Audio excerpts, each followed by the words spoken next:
One of the biggest themes this season has been selling dental practices, especially to DSOs. Our guests have been really open about their experiences, sharing their wins, the challenges that they face, and how they prepared for the sale, and what life could look like after the deal closes. So let's take a look at some of the most powerful moments from season 2. First up, getting ready for the sale. How do you prepare yourself mentally and financially? What steps should you take to maximize your practice value before you even start the process? And when do you know when you're truly ready? So let's hear what our guests had to say about positioning yourself for success. The biggest thing is your mentality, your approach to this. Like, if you feel like you're ready to go, there's no like dipping the toe in the water. And I'll tell you why that's really important. Because here's the thing. If you go and you work with Elijah or anybody else, and you say, I'm ready to go, and they put all this effort into it, and all these buyers come in, they do their due diligence, and they're ready to make an offer, and you decide to, well, no, I'll change my mind. The thing is this. You can only do that so many times. Let me use an example that everyone can understand. Imagine you're trying to buy a house, okay? And you have a deal with the homeowner, your realtor has everything else, and they back out. Or they say, hey, I want something else. And then you play along and they just keep on doing it to you. You being the buyer, if you're buying this house, would you want to go back and buy that house? Probably not. So the reason why I say that is the dental community is really small. If you're not sure and you're just kicking the tires, then don't waste people's time. You know why? Because when you are ready, they're not going to take you seriously. And if they don't take you seriously, that ultimately hurts how much money you can get for your practice. So the main thing is, before you find the right broker, before you clean up your AR and do all these different things, mentally ask yourself, am I ready to take this next step? Because if you're not, dude, don't waste anyone's time, because the word will get out that you're one of those people, and you might not be able to work with Dental Pitch Brokerage. You'll end up working with someone else. And ultimately, the person who gets hurt is you. I tell a lot of doctors, eventually you're going to sell, right? I mean, dentists, our careers are like professional athletes. You know, you go up, you hit a peak, and then eventually you're going to keep going down, because dentistry is a very physical profession, right? Like, you can only work so much and you can only work so fast, and you'll hit a peak and you start going down. The problem is people sell when they're here, when they really should think about selling when they're up here, when they actually have some leverage, right? It's not like I was going to sell right away, but I knew eventually I would. And I knew from that rep in Heartland, I don't even know who he was, but I just remember he said 7 ups. I was like, you know what? I'll do 10 ups, right? And honestly, when it got to the point where I was negotiating with MB2, they loved that. They're like, dude, you got 10 ups? Dude, you got room to grow? Like, they love that. And so that's something for, even if you're not even thinking about selling right now, you got to think about the end, right? You got to think about, people talk about like, you need to think about retirement way before you're ready to retire, because if you wait till then, it's way too late. You got to start thinking earlier. Man, if you're going to look at selling your practice, I think first and foremost is, just like we talked about, what can you do in order to set yourself up, first of all, to set yourself apart, and also too, what can you do to find your lane that you really, or lanes that you really love, and really capitalize upon that. The reason being is when you're passionate about certain aspects of it and also tracking that, your productivity will go up no matter what. When you love what you do and you track it, that's a huge important aspect. That's I would say, out of everything, if you can start to make sure that you track everything, now you're making well-designed business decisions. Because what's the most dangerous thing to do in business? It's guess. When you guess, then that's one of the most dangerous things that you can do in business. When you go up and you ask Sally, hey, how's the new ad going? And they're like, oh, it's good. And they've had maybe a couple calls. When you look at the return on it, Sally doesn't know about the marketing and the dollars that are put into there. I need to know on a weekly basis what things are happening so that I can make the correct decisions, so that I can course correct like that. When you know your numbers, so at the end of the day, knowing your numbers and tracking would be the most important things that you can do so that you can now lead your practice effectively. We've always been, as leaders, transparent with our team, meaning that every month when we sit down and go through our big monthly meeting, we go through all the numbers with the team. We don't hide anything from our team. The team knows exactly the numbers that the office produced. They know what it collected. They also look at knowing the overhead. So they don't just think that, oh, the doctor's pocketing all of this money. So, and they get a good idea of also why their bonus is what it is and everything from that aspect. And they realize it takes a lot to run a practice. So we've always been like that. And I think that's also just a key point in good and well-run and established leadership is that when you can be transparent, then you sit in the truth and you stand in the truth. And then also too, with them knowing the fact of just how we showed up and how we've been, they felt more comfortable than I think, a lot of teams might have felt with that. Sure, there was still some, issues of, okay, what's going to happen? But then they also got to see some of the other benefits that came on board, with some of the different coverage that was available and just some of the different things that as a practice owner that we might not have been able to provide. The one thing that I would say for me, right? When I was selling or looking at selling, I was also looking at buying a second practice. And, I would just from the perspective of like what it was like to own two practices or manage two practices and, what impact could I create in two practices, right? That's something that I maybe felt like, if I were to do it again, it'd be nice to have 2 or 3 and see how many practices, before I, merged into this. But not everybody has to have multiple practices. We have many partners that have one practice. If you have more practices, I think your profit is a little different too. Got it. Makes sense. So you would have scaled a little bit more prior and had more practices. Yes, maybe. What did you do to maximize or prepare? So like, did you know coming up like a year prior, like, okay, I think I'm going to get ready to sell. I'm going to grow my EBITDA, right? Or I'm going to prepare to sell. So I'm going to do this and that different. What did you do to prep?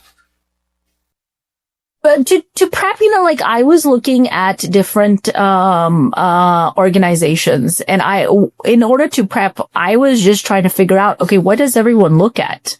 I mean, like, do I have to have 4 operatories or do I need to have 2? Or is it okay if I have, more than, 5 operatories? And what does that look like? Right. And if I'm one provider, how many hygienists, should be working with me? Like for the revenue to support the dentist. If I have, 2 providers in the practice, 4 hygienists. So like I was looking at that kind of stuff. I did look at, some organizations where, 3 chairs or anything less than 4 chairs was just, they were not interested. There was a certain level of revenue too that I found when I was doing this exploration that one had to have. And it was certainly above $1 million. You had to be doing above $1 million. If you heard me speak in the last 10 years, up to 2021 or 2, you would have heard me talk anti-selling, anti-corporate dentistry, etc. You would have heard me say all those things because I believed it wasn't good for the profession or for dentistry. There's a mindset of like, it's us against the DSO that bought me. Okay? They're the bad guys and because they're corporate and we're all together here because we grew up together and built this thing that we just sold. Well, that's not true. They're not the enemy, and you shouldn't treat that way. I would go into it with a partnership mentality and not a begrudged, they didn't make you sell to them. You shouldn't be begrudging them and fighting them. And I think that's a thing because they look at it as Big Brother now owns you. Well, yeah, he does because he paid you. He paid you for years and years of hard work of this thing you put together that's worthy of selling. And it can be positive and proactive. At least I'm sure DCA is not the only company like this, And so, I've heard a lot of good things about MB2 or whatever, and I did interview them, by the way. And it's important. It is important that you have a broker with experience that you can trust. Do they really look after your best interests? Are they willing to say, I don't know whether you should do this at this point? Maybe that relates to that you're not ready to do the deal in your brain. And it is something you worked really hard for and held closely to your heart. Well, when you get to do that, because you are going to go back and forth, unless you're much, I'm sure the younger you are, if you're successful in your 40s or 50s, that's much harder to make that move and give up everything, which you're not really doing, unless you're in your late 60s like I was, and if you're not willing to be a partner with the group, then you're not ready yet. My final advice is talk it over with your significant other. Go into it prepared, really picture it out. Is this, another thing would be to have a realistic idea of your EBITDA. When I met with that guy with the Bentley, I told him my EBITDA was $2 million a year. It wasn't. Because I was naive, like I'm sure lots of you are naive. I don't know. Maybe an early call to your broker, to Elijah, whoever you're thinking of dealing with, can give you avenues to figure out what your EBITDA really is. That's really important. I mean, if your EBITDA really was $2 million, you're going to have a good payday. Mine was not that. It was fine, but it wasn't that. And so it's, what's my life going to look like on a spreadsheet financially? So one of my philosophies is that there are levers and dials, and all levers become dials. And I know that probably makes sense to you, but I'll explain it very briefly. So in your practice, there are only certain KPI that matter. The only KPI that truly matters is your net profit, period. All other KPI exist to service that one KPI. So you have the number of patients that you see per day. You have your average value of those patients. You've got your overhead. You've got the percent collections, which is a metric that most businesses don't have. That's the one thing I found that was different with dentistry, is that we don't make people pay us, which seemed silly to me. So I fixed that. And so when you look at that, the way that you calculate the value of your business is very, very simple. Number of patients times average value of transaction times the percent that you collect minus your overhead is equal to your net profit. And your net profit is roughly going to be equal to your EBITDA whenever you don't look at what your add backs are and things like that. It's a little more complicated, but this is a real easy cheat that you can use to see what the value of actual practice is.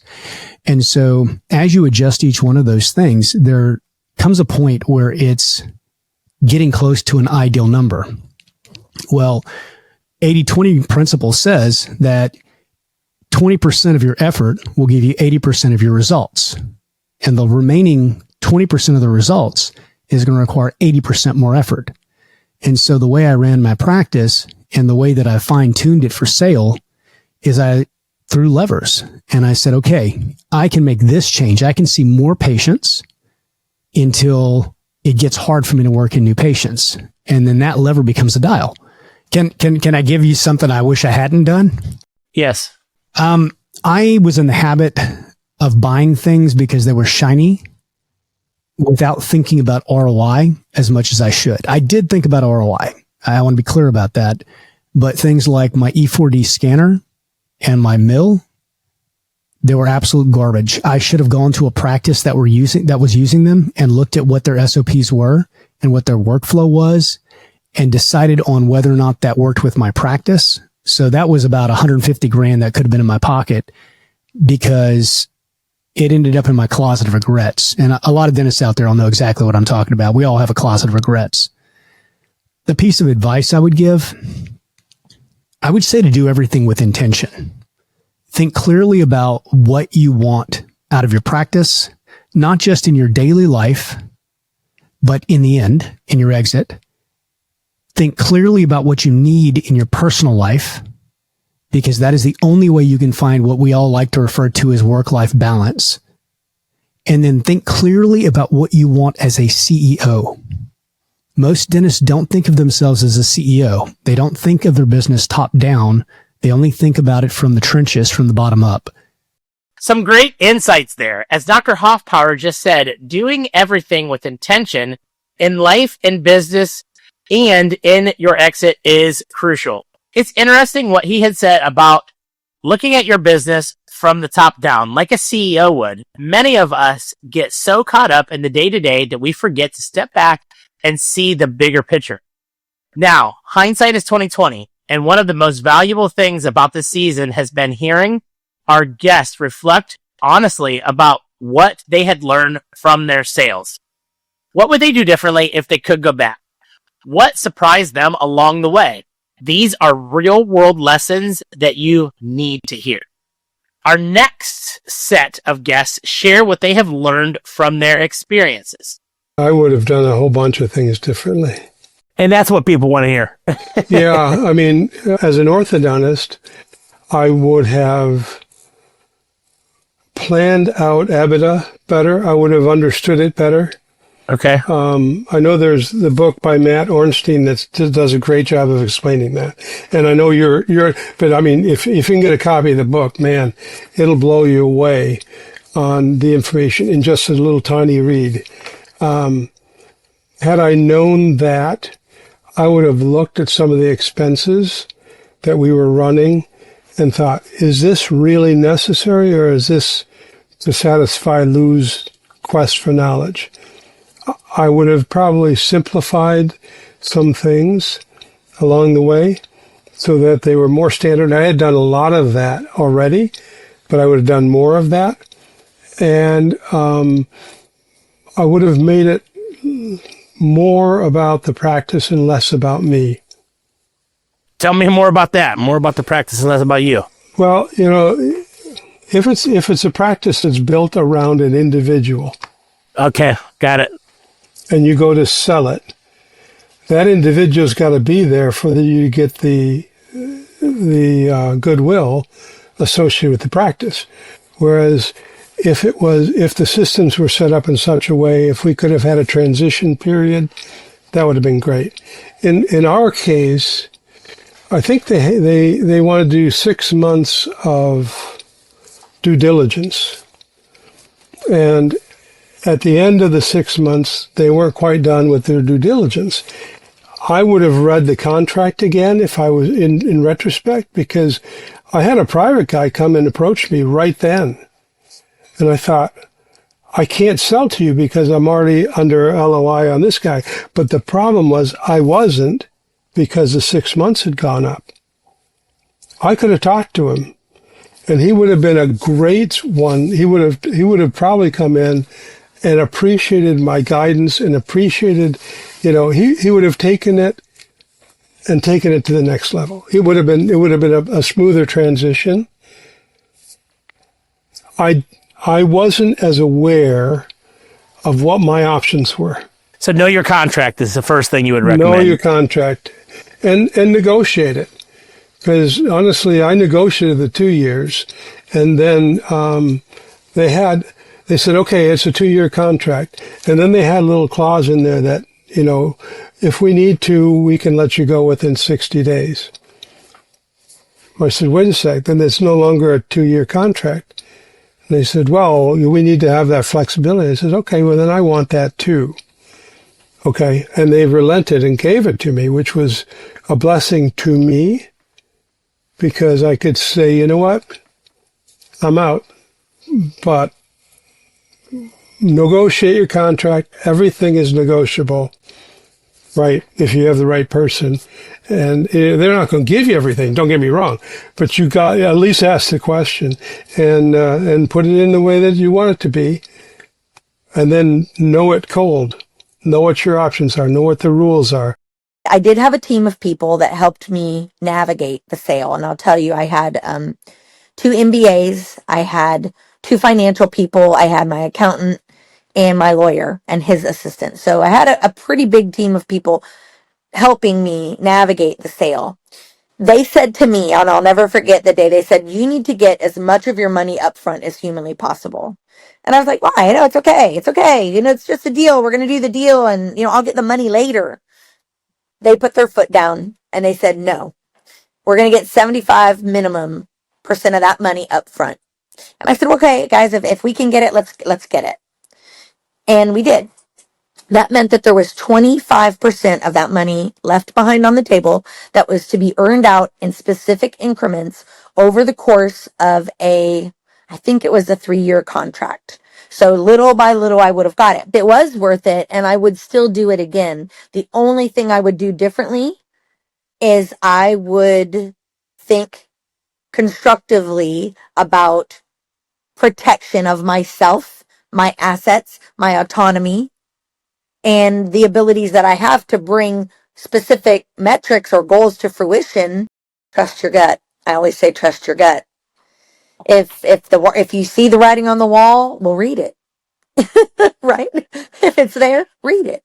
And trust your gut, because the people that you surround yourself with, your team, your patients, and just believe what's going on and what's going to happen.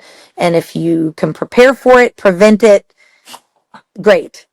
But if you can't, it's time to, have an emergency plan, a parachute that you can pull at the last second that will hopefully keep you safe.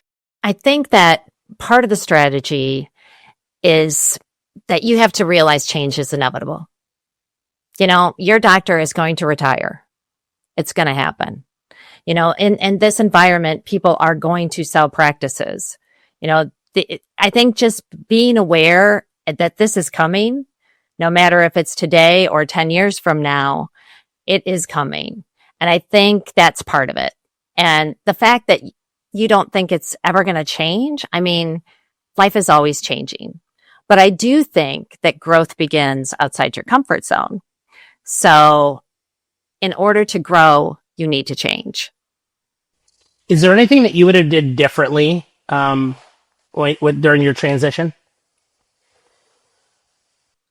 I think I might have had a little bit more one-on-one with each staff member to kind of, get a sense of where they were, because it is such a big emotional thing to kind of go through, especially in, like, I'm sure you're aware, in most instances, there's no prep. You just, all of a sudden, it's not until the ink is dry that the staff finds out. And I know there's different reasons that they do that, but for most people, that is like a gut punch. And so I think more one-on-one with each team member, just to see, how much of the air got out of their lungs when they got punched.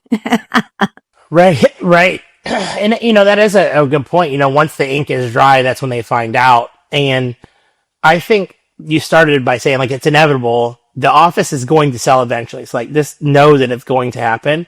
And also be happy for the dentist who sold, because at the end of the day, there are so many dentists that I know that have been through their journey that didn't take a paycheck many times, and there was always food on the table, dealing with the stress of having a business, them not working a 9 to 5, them being up late, entering notes, and doing things that you don't have to do. And so I think having an appreciation that it's going to happen, and they worked their butt off to get to this point. They made a lot of risks to get to this point, and I think this, having some grace with them and understanding that, I think it does make sense when somebody is onboarded and a new team member, or you're starting an office, to say the goal is to grow the office to eventually sell.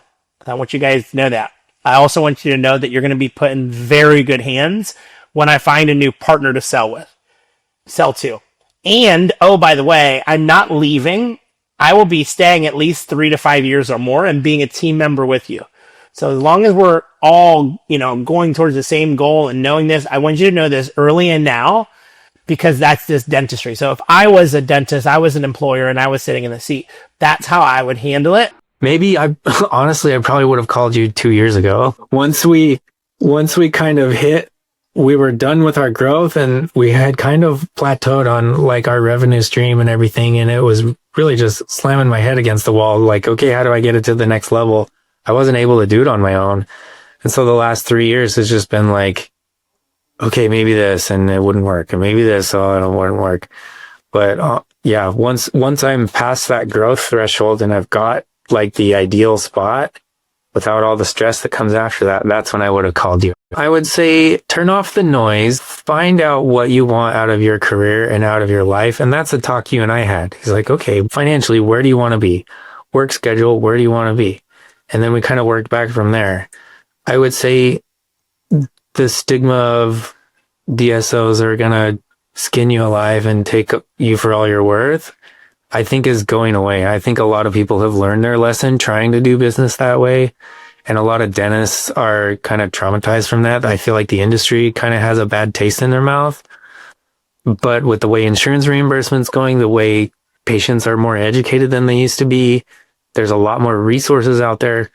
And technology is becoming more and more important. So costs are going up. It's important to find a group of people that can help you do what you want to do and treat patients the way you want them to be treated.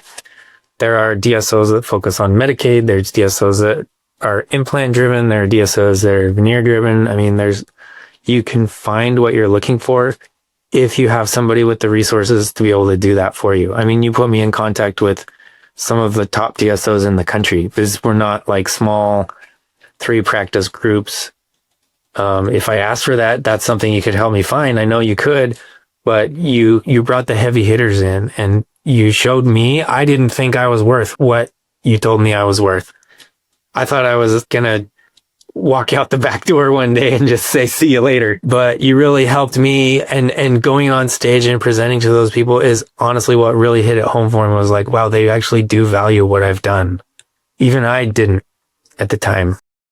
Those are just some of the standout moments from this season. But honestly, every single episode has been packed with actionable action and hard-won wisdom. If you missed any of the conversations, I strongly encourage you to go back and listen to them. Each guest brings a unique perspective that could be exactly what you need from your own practice sale journey. You could find all the episodes from season 2 on the Dental Pitch Brokerage website or wherever you get your podcasts. Stay tuned for more episodes of Closing the Deal coming soon.